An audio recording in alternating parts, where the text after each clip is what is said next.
Welcome to another episode of Tactical Tuesday with Modern Milsim. Through this podcast, we will bring you real-world tactics, techniques, and procedures that will enable you to succeed on the Milsim battlefield. It's time to make ready.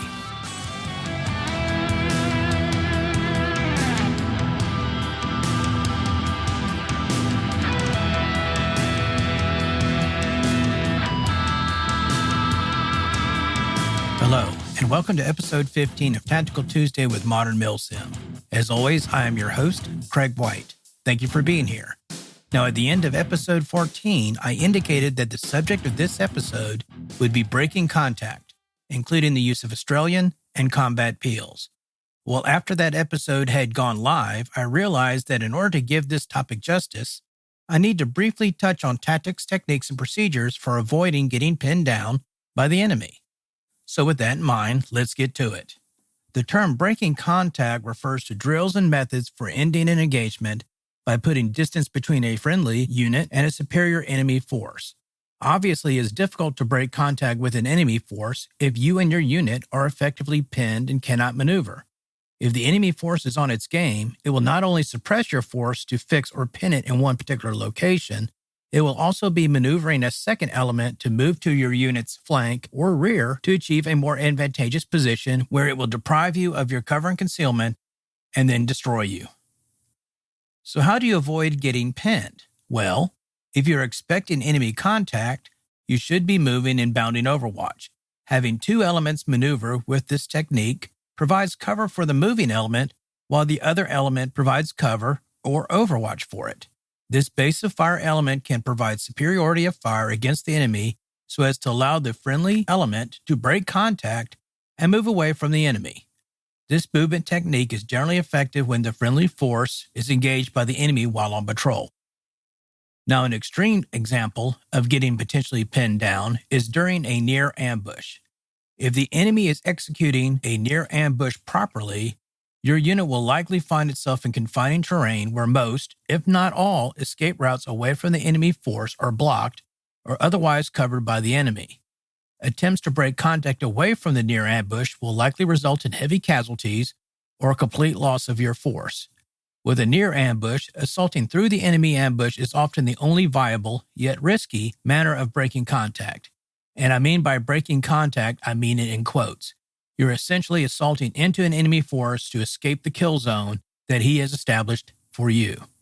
Now, when you are defending an objective or some type of key terrain, your unit will likely be in a rather static position to protect it. Nevertheless, you do have options to avoid getting pinned down.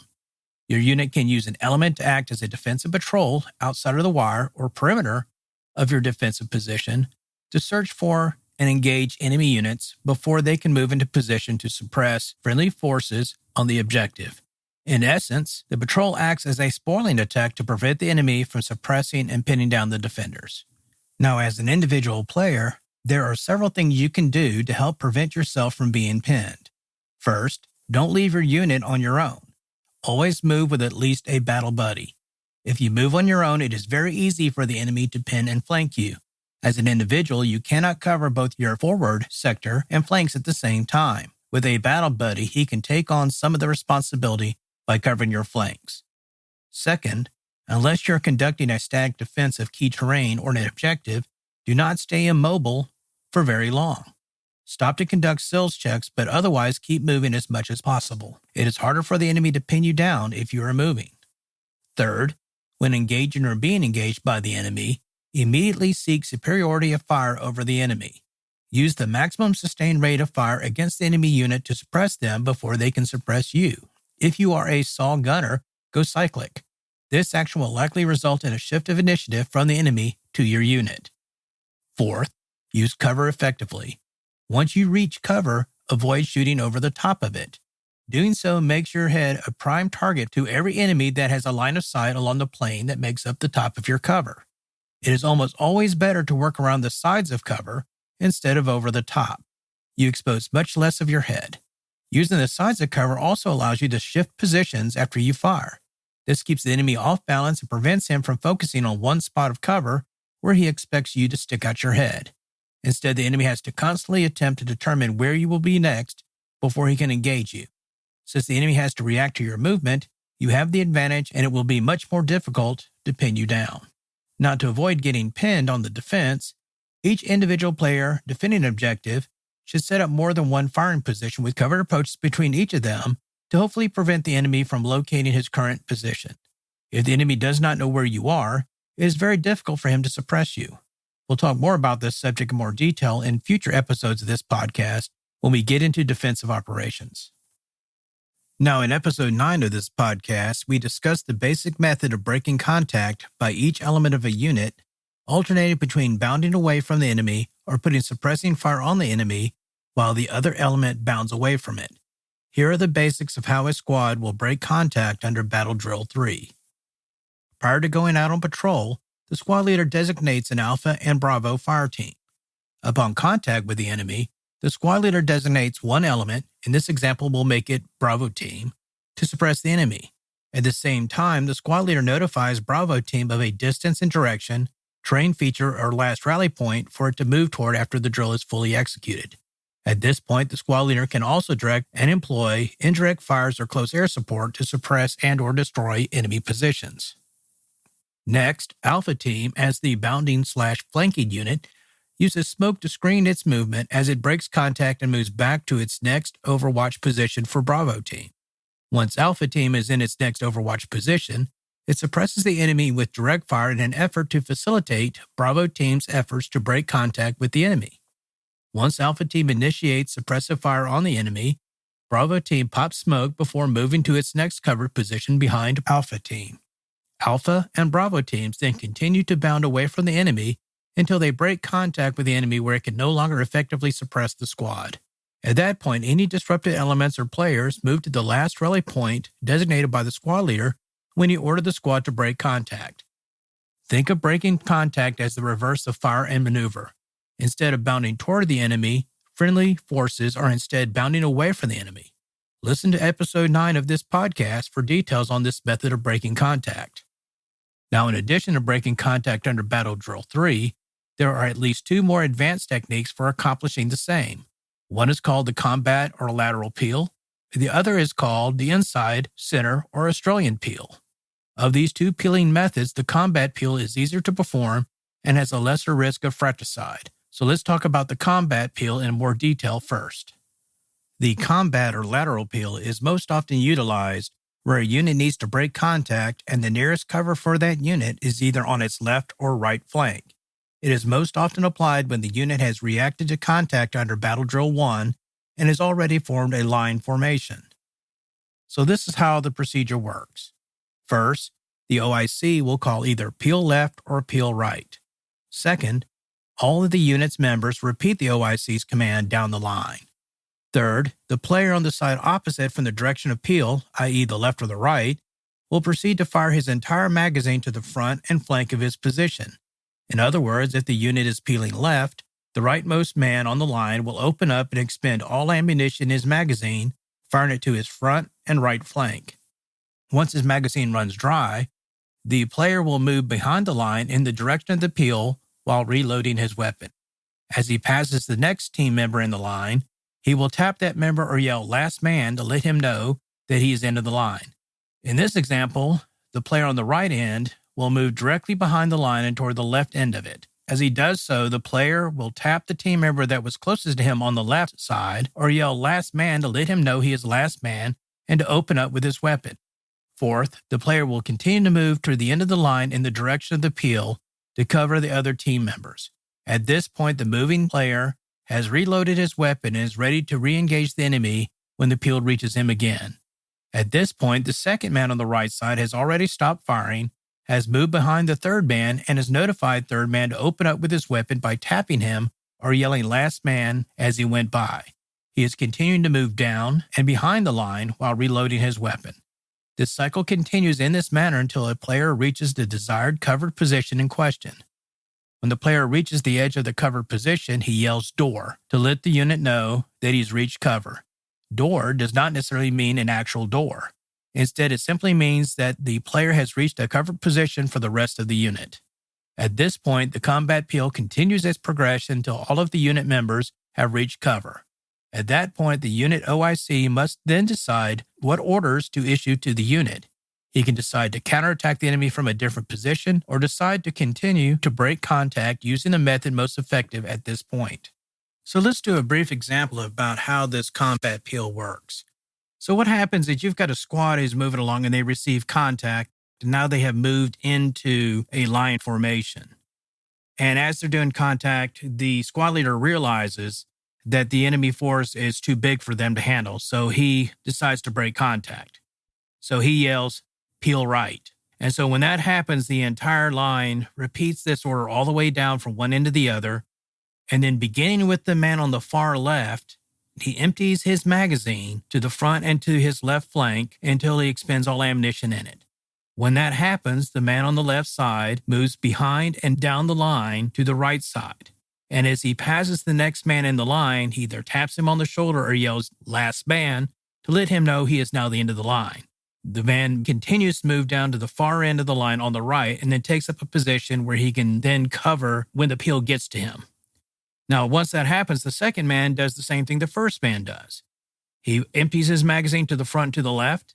He then turns and goes behind the line and down to the right side while reloading his magazine.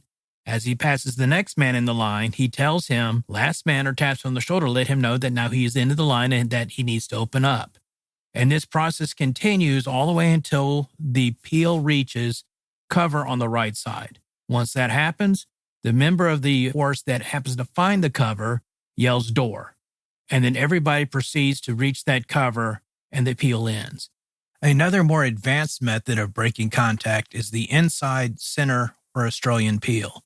This method is more typically used when the unit is engaged while either in a file or staggered column formation, where the unit is surrounded by cover and or concealment, and the OIC wishes to expedite breaking contact by moving directly to the rear.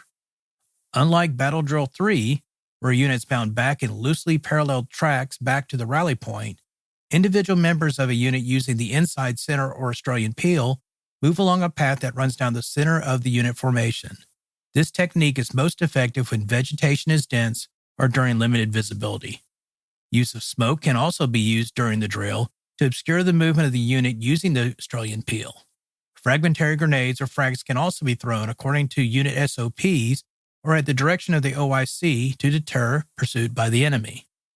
The Australian peel is typically performed when a unit makes enemy contact by either in a file or column formation, such as when it is on a road or moving along a trail in wooded terrain. So here are the steps on how to perform the Australian peel. First, the OIC will call either inside peel, center peel, or Australian peel. Second, all unit members repeat the OIC's command down the line.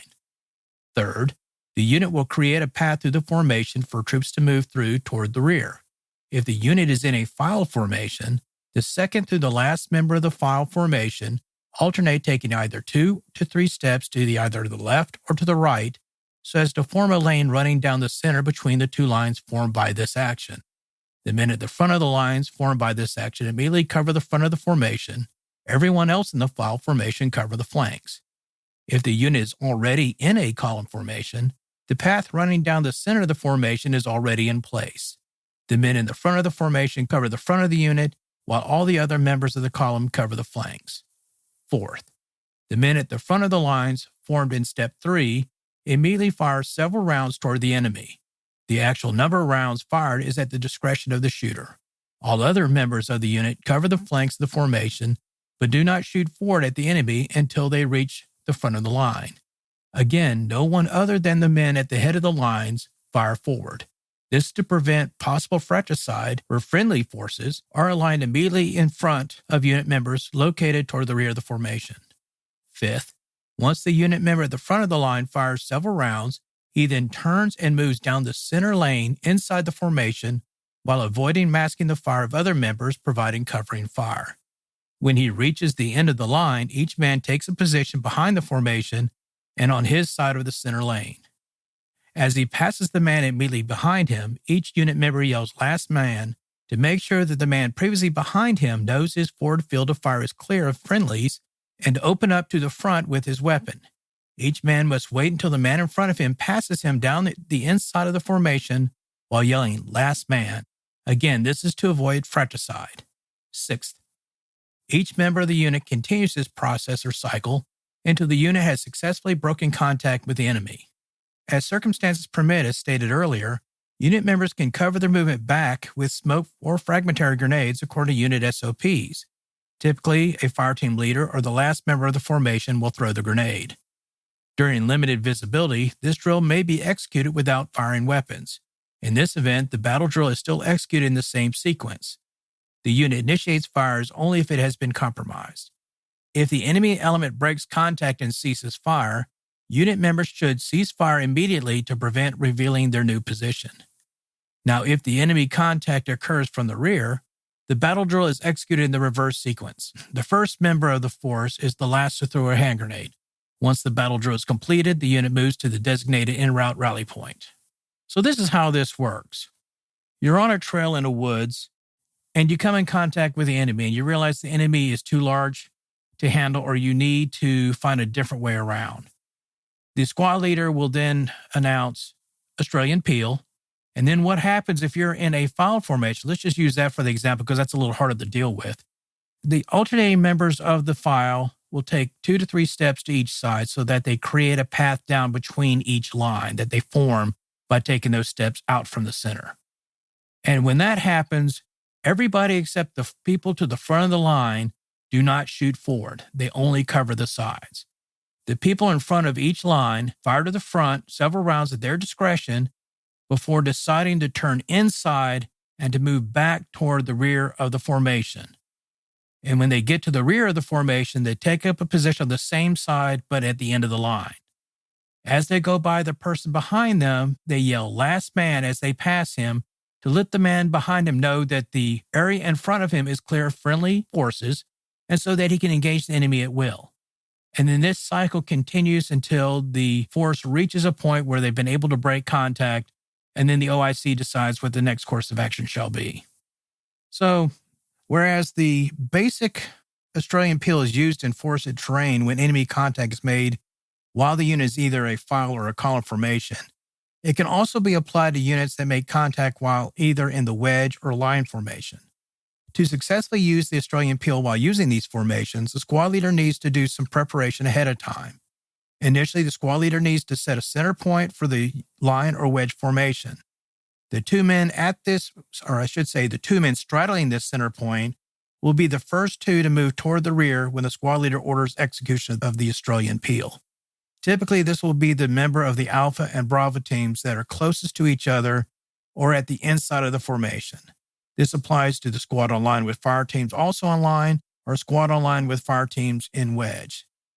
In this variation of the Australian peel and based on unit SOPs, more than one member of the squad or fire team can engage the enemy to its front so long as there is lateral separation of each member of the unit, so there is little risk of fratricide. The important thing to remember is that the unit moves to the rear from the inside out. Once each member of the unit finishes firing his weapon to the front, he moves down the inside of the formation into a position behind other unit members at the back of the formation. As before and after moving to a position at the rear of the unit, each man is prohibited from shooting to the front until the man in front of him yells "last man" as he passes him by. This prevents friendly fire hitting men moving from the far sides of the formation toward the front of the central path going through it. So in closing, being able to break contact with a superior force is essential to protecting the combat effectiveness of your unit. Although the reverse bounding method breaking contact under Battle Drill 3 is effective, the combat or lateral peel is more effective when cover is available to either flank of the unit. It is a fairly easy technique to achieve so long as each man remembers to reload his weapon while moving behind the line to a position on the other side. In contrast, the Australian peel is very effective in breaking enemy contact in heavily wooded terrain where cover and concealment are plentiful. Use of the Australian peel allows ongoing suppressive fire on a small front while allowing the unit to withdraw to the rear behind it. The small footprint of this technique also typically makes the use of grenades more effective. With that in mind, note that the use of the Australian peel has its risk. By its nature, troops will be moving down the center of the formation and past troops that were originally behind them. For that reason, it is essential that no man fires forward unless and until the man in front of him yells "last man" as he moves past him. For that reason, it is probably best for only experienced players to attempt to use this technique and probably only with players that have also practiced it. For that reason, players should master each of these techniques. Doing so can preserve the effectiveness of their unit and allow them to stay in the fight longer. Now, in our next episode of Tactical Tuesday, we will discuss reconnaissance and security tasking as well as their importance in shaping the Milsim battlefield. If you have any topics you would like to see covered in future episodes of Tactical Tuesday, please let us know by posting it on the Modern Milsim Facebook page. If it's not one of the topics we are already planning to cover, we will likely add it to our ever-growing topic list. If you like this podcast, please subscribe to it on Apple Podcasts, Spotify, Google Podcasts, as well as many other podcast directories. As always, thank you for your support, and I'll see you in our next episode. See you then.